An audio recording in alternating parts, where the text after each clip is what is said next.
Some of the biggest problems that we have with relationships is that we're doing not enough. We're not relating to one another. We're not putting in the necessary work that's needed to sustain healthy relationships. And one of the backbones, the backbone of relationship is communication. How are we relating to one another? How are we talking to one another? Are we talking in a respectful way? Are we conveying a message the way that we would want to receive it?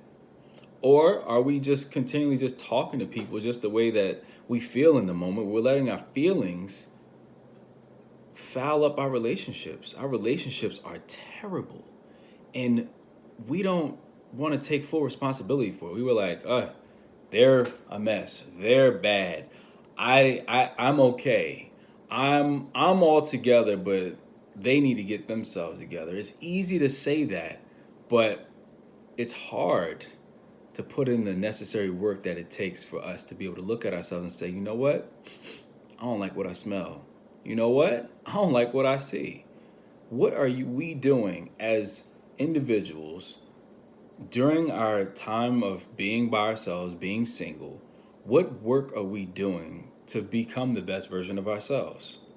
Or are we continually saying, I have this wall up. I have a big wall up in front of me and someone has to be strong enough to climb over this wall to get to me.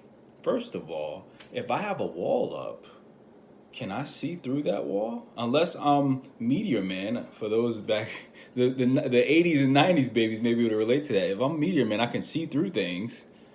But if I don't have that special ability, which no one does, we can't see through a wall and no one can see you. No one knows you're there. So when they approach you and start conversation with you, you're dry.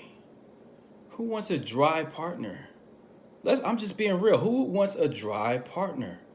Nobody. You don't want a dry partner. So why are you being dry? It's time for us to stop this blame game of blaming the opposite sex for our own failures. It's time to get up.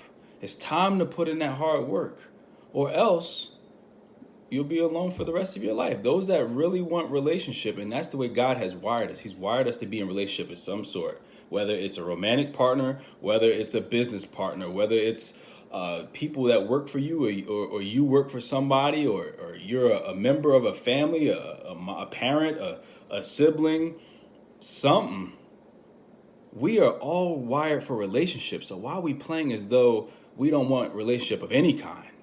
There's some people that are completely fine with being single. I started out talking about romantic relationships, but this can be applied in any way. It's time for us to be a better brother or sister, a better parent, a better child. Come on. A better child. It's time for us to put in that work. When are we going to do it? Or we're going to continue to blame other people for things that we need to work on. It's time to stop that. The time is right now. Who's with me? Are you with me? Let's get it.